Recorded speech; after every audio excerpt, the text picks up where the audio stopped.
What's up, guys? Welcome to another episode of Full Blast. I am your host, Raja Burrows. No, I did not record this video and the last video back to back. That's preposterous. As you can tell, I changed my hat. So, obviously a completely different setup. We're going to keep it moving. I am really excited about this one. I'm really excited. EJ Blast, you are so near and dear to my heart. You are so near and dear to my heart. Because for the first, oh God, would that be 10? No, it wouldn't be 10 years. But I would say for the first, 7-ish years of being in the personality community, I thought that I was an EJ blaster. I thought that I was an ENTJ, big old TE at the top. But also with a very, very strong NI. And again, we didn't have the terminology for jumpers and whatever. In standard Myers-Briggs, all EJs and IJs are lead blast. There is no such thing as being lead play or lead sleep. But, I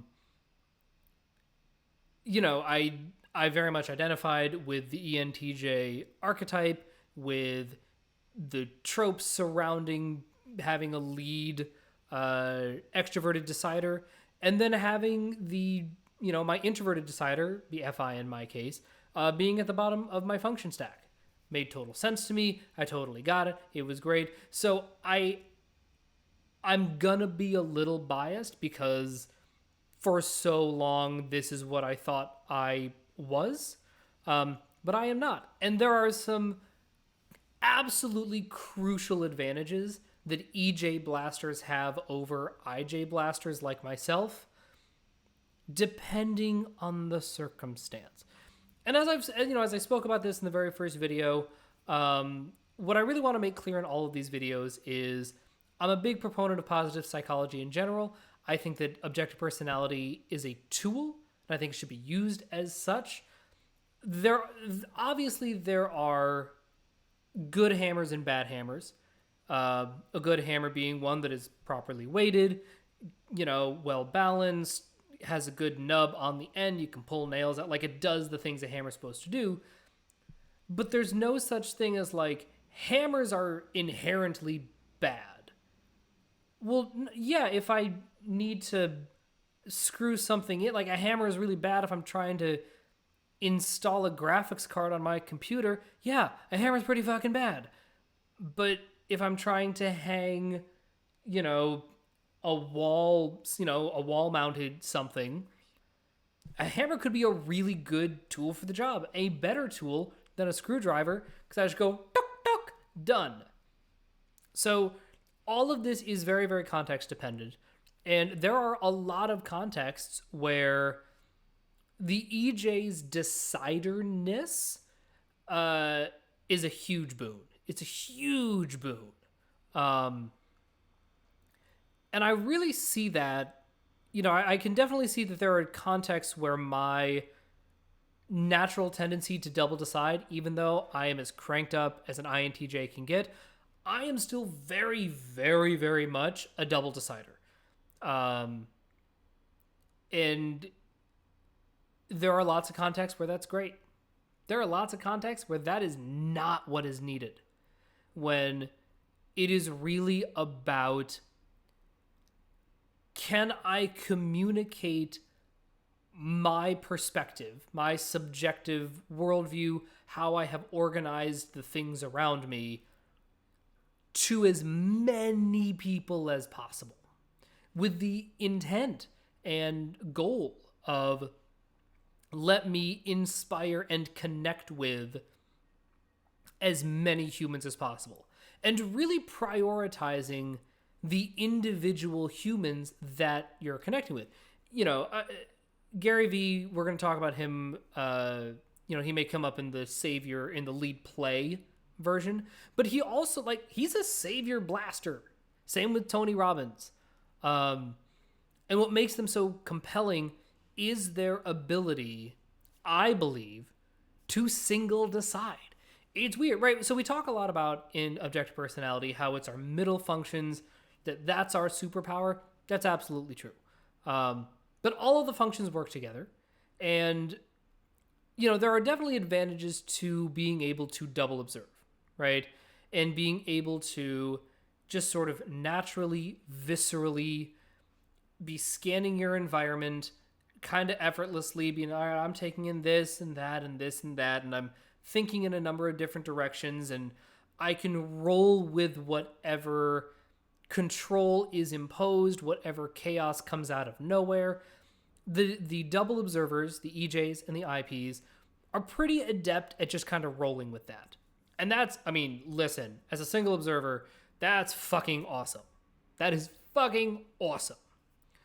But where I really see the EJ blasters in particular just doing so well and really like leveraging their strengths.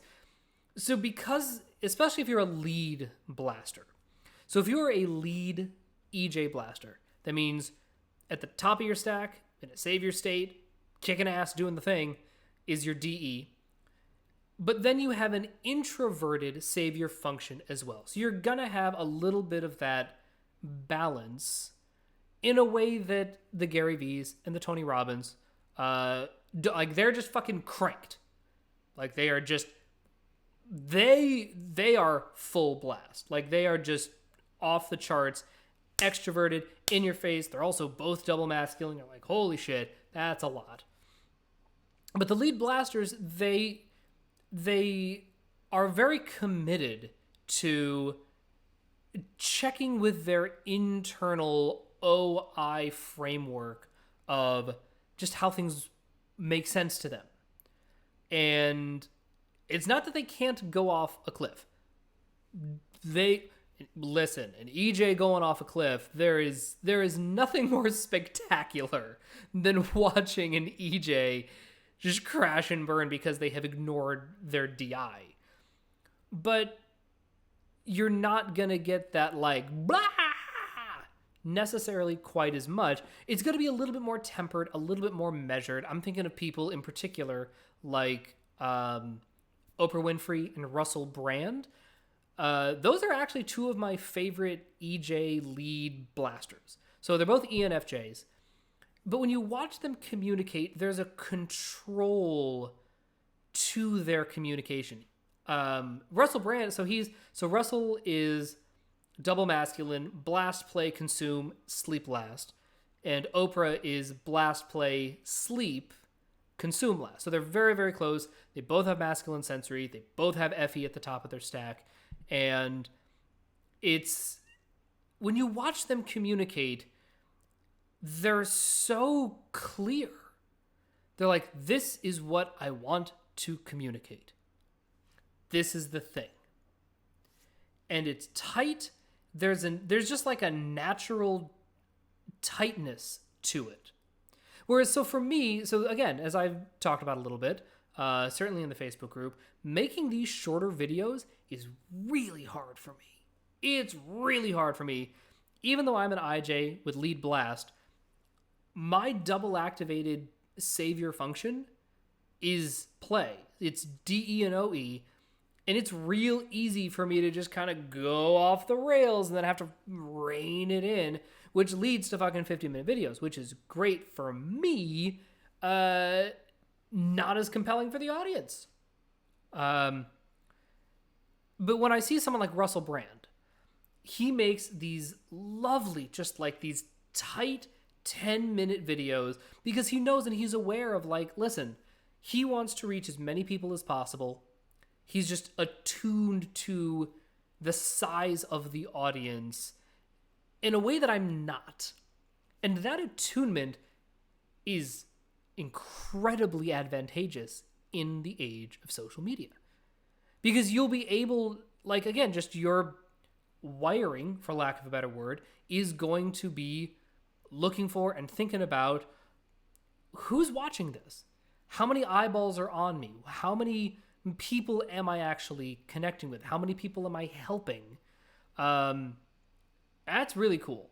That's really, really cool to watch like a mature EJ just like doing their thing. Oh my God. There's nothing better. There's nothing better. It's so cool. It's so cool.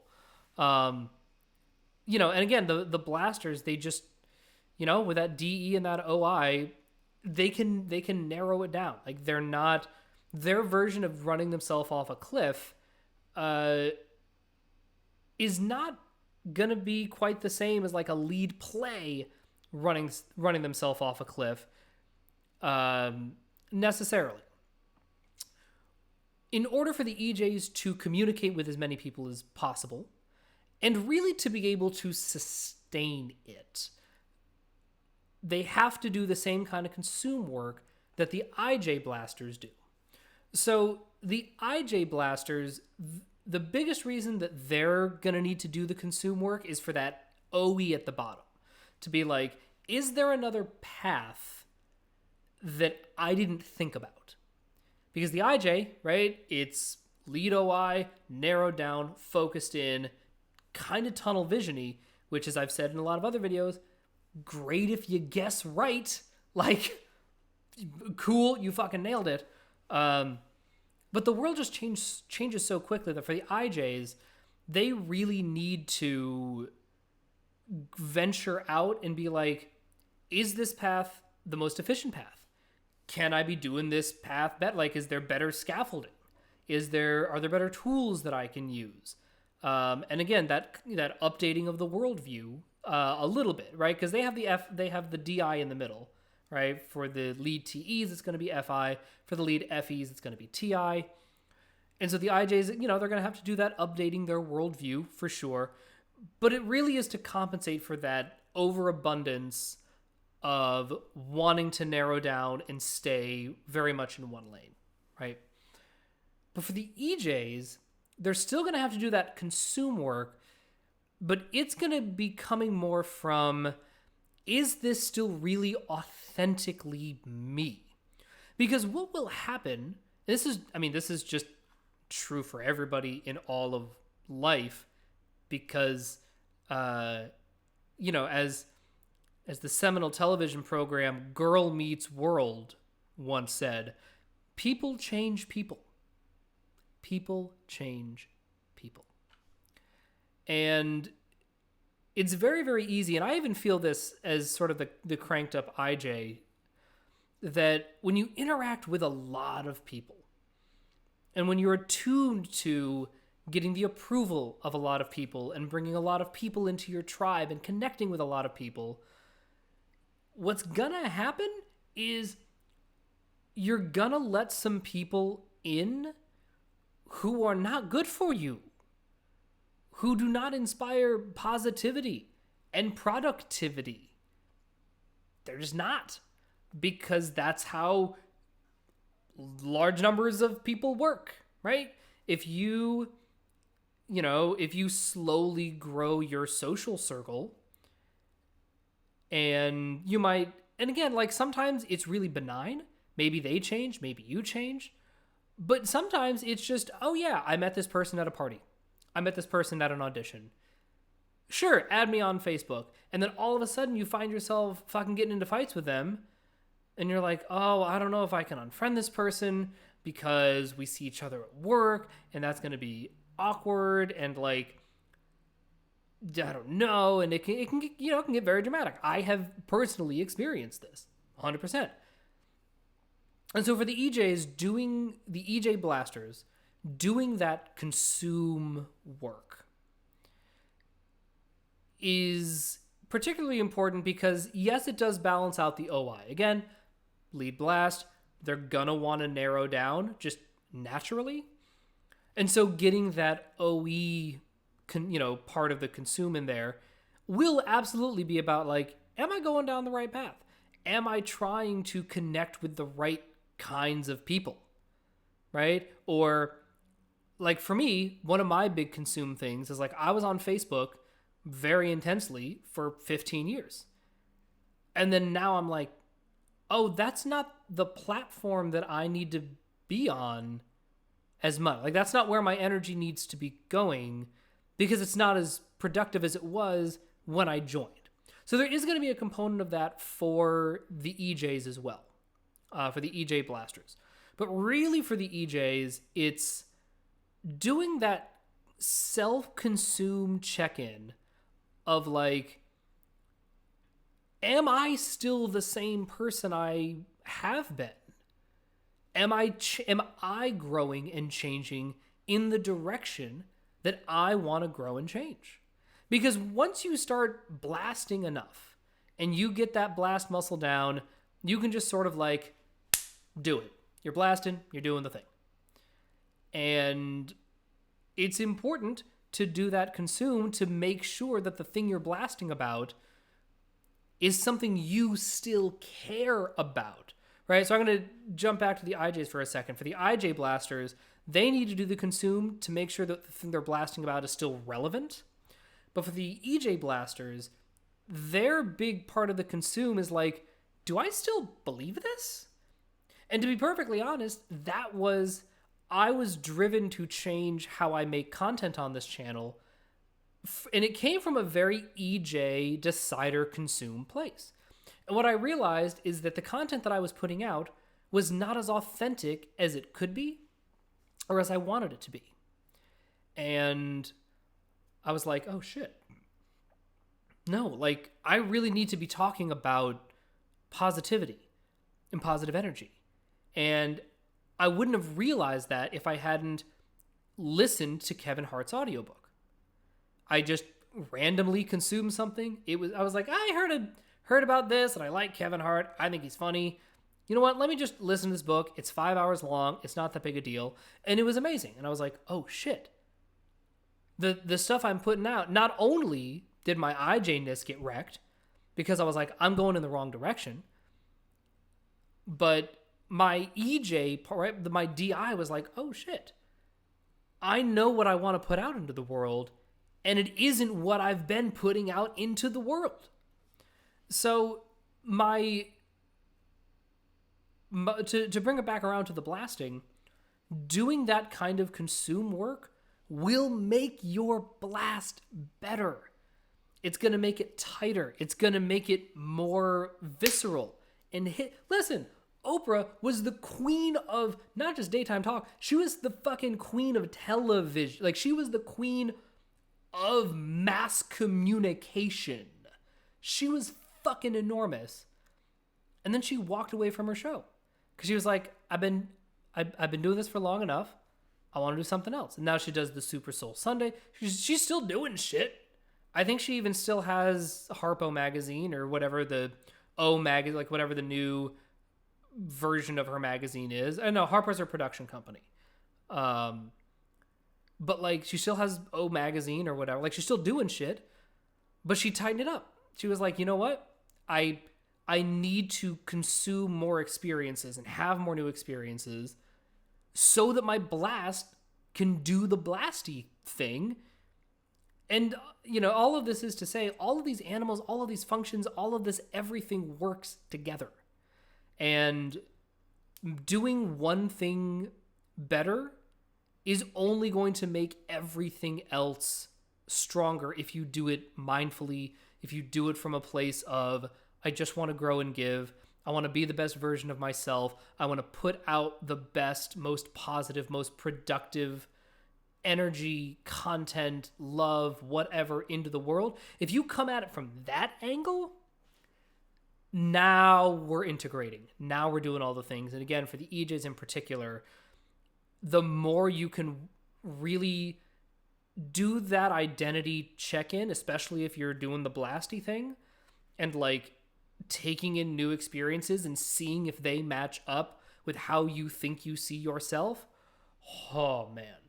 Now your blast is going to have so much punch and vitality, and you're actually going to be able to connect with as many people that you want to connect with. All right, that's all I got for today. Thank you so much for hanging out with me.